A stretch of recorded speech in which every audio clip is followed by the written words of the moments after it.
sintonía de Historias de Vitoria, una sintonía que nos va a llevar hoy hasta las murallas. Comenzábamos hace 15 días hablando de estas murallas de Vitoria-Gasteiz.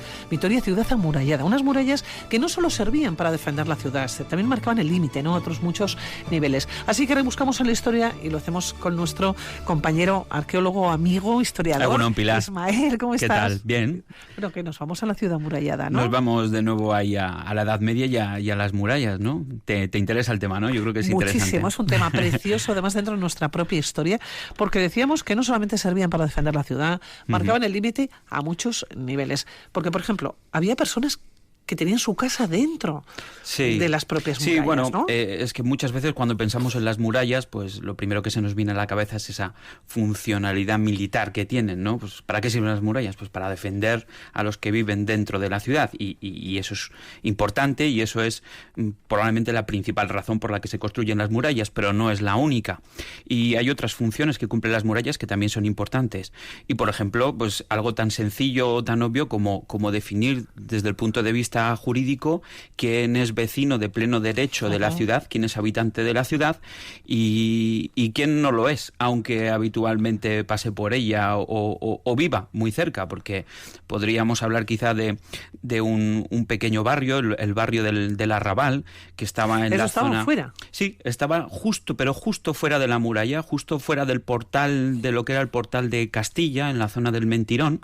El Arrabal estaba pues en la zona, vamos a decir, del actual convento de San Antonio, o sea, pegadito a la Virgen Blanca. Eso era el extrarradio, era el Arrabal ya. Efectivamente, eran pocos metros, la gente podía tener libre circulación, esto no es que... Pero los vecinos del Arrabal no eran vecinos de pleno derecho, ¿no? Y eso pues al final pues tenía repercusiones importantes, porque los vecinos de pleno derecho, pues entre otras cosas, pueden acceder, están beneficiados por el fuero, por las franquicias que se determinan en el fuero, y luego algunos de ellos, los más poderosos siempre, pues pueden acceder incluso al gobierno de la ciudad, cosa que la gente que vive en el Arrabal no puede. Entonces, ¿cuál es el elemento que materialmente define o físicamente define, ¿no?, la propia muralla, ¿no? Donde en una Edad Media donde es difícil marcar los límites y que los límites se respeten, aunque se marquen con mojones, pues una de las formas claras de definir jurídicamente quién es vecino de quién no es vecino de Vitoria. ¿Era fácil entrar del Arrabal, por ejemplo? Entrar a vivir, cambiar de sitio y entrar dentro de la muralla,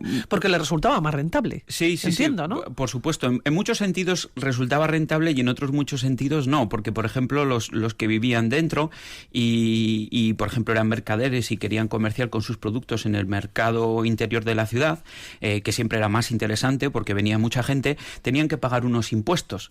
Y esta es otra de las funcionalidades importantes de la muralla, y es que en las puertas se cobraban los famosos portazgos, las alcabalas. Era un límite fiscal, entonces. Efectivamente. Entonces, si tú querías venir a comerciar con tus productos de tu aldea o de otra región al interior del mercado de Vitoria, que siempre era un mercado muy importante, había un porcentaje de lo que tú llevabas que se quedaban los inspectores. ¿Y dónde se te hacía la inspección y se te cobraba el impuesto? En las murallas, en la puerta.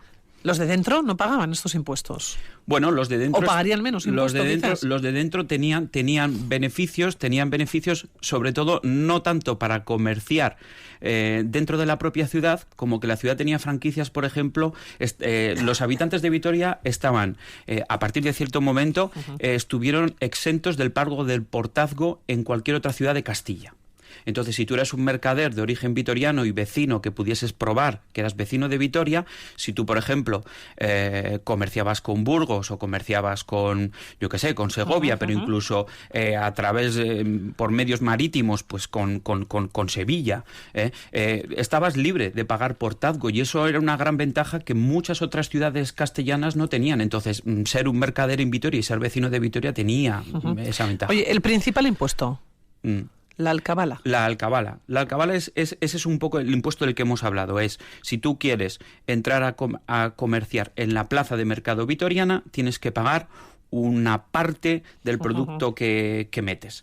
Lo interesante para los habitantes del Arrabal, que también se dedicaban al comercio, es que ellos vivían muy cerquita de la plaza de mercado, pero justo fuera de las murallas, no estaban sujetos al impuesto y aprovechaban todo el flujo de gente que venía los días de mercado a Vitoria para vender los mismos productos o productos muy parecidos cerca de esa plaza de mercado, pero fuera y exento de impuestos. Entonces mucha gente... Por lo tanto, podían ponerlos incluso un poquito más baratos y hacían el agosto. Efectivamente. Entonces uno de los problemas que tenían muy frecuentemente el gobierno, los gobernantes de Vitoria, porque había muchas protestas de parte de los mercaderes que eran vecinos de derecho de Vitoria, que protestaban por los habitantes del Arrabal, que, digamos, de alguna forma, de forma ilegal, pues estaban enriqueciendo un poco a costa suya, ¿no? Claro, el dinerito, pero también hay un tercer aspecto, en principio. Las murallas servían como protección sanitaria. Sí, esto también es una cosa interesante, pero hay datos que lo avalan. En el caso de Vitoria hay documentación, sobre todo del siglo XVI, que nos habla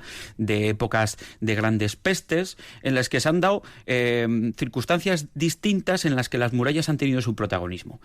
Por ejemplo, cuando llegaban avisos a la ciudad de que en ciudades próximas o en aldeas próximas había llegado un brote de peste y ya empezaba a aparecer gente enferma, una de las medidas que se adoptaban era cerrar las puertas de la muralla para garantizar que al interior no iban a acceder enfermos, controlar quién entraba, ¿no?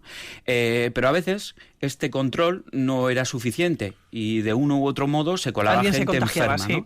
Entonces, si se contagiaba alguien dentro y el contagio se extendía, hay casos, en Vitoria se conocen, en que sucedió precisamente lo contrario. La muralla sirve para encerrar a los enfermos, para que no salgan de la ciudad, claro. Mientras que la gente que todavía está sana pasa a vivir a las aldeas de alrededor de Vitoria. Al arrabal. A los arrabales y todas esas zonas que en principio estarían libres de enfermedad, ¿no? Es decir, que tenían una función mucho más efectivamente que el límite defensivo. Efectivamente. Para que se hagan una idea, ¿no? Sin embargo, claro, yo me imagino que en estas murallas, ¿quién las abría y quién las cerraba? ¿Quién las cuidaba? Claro. Tenía que haber, no sé si el ejército o quién era, ¿no? Esa es otra cuestión, ¿no? ¿Quién es el que vigila las murallas? Claro. Pensamos siempre en un ejército, pero cuando estamos hablando de la Edad Media o del siglo XVI o del siglo XVII, por supuesto no estamos hablando de un ejército o de una policía organizada como tenemos en la actualidad. Bueno, de algún modo eran los propios vecinos, pero no cualquier vecino. Eran los vecinos, digamos, más poderosos, que podían mantener una mínima guarnición cada uno de ellos. Es decir, los nobles, las élites, los nobles del lugar, cada uno de los tenían nobles su propia guarnición. Tenían asignada la defensa de un tramo de muralla. Esto existe en algunos documentos donde nos dicen quién tiene asignada cada parte de muralla, ¿no? Una muralla que llegaba, para que se haga una idea, hasta el Mintirón. Efectivamente, sí. Vamos, es lo que venimos llamando la almendra medieval. Todo este circuito estaba rodeado por murallas externas y dentro de esas unas murallas internas. Bueno, pues Ismael, que siempre aprendemos mucho contigo. Bueno, nos vamos a despedir. Seguiremos hablando de todos estos temas de las murallas y también les digo que quieren tratar algún tema, se ponen en contacto con nosotros aquí en Radio Vitoria a través del WhatsApp 656-787180 o a través del correo electrónico elmirador@itv.eus. Ismael García, bueno, estamos el próximo martes. Agur. Bicycle, bicycle. I want to ride my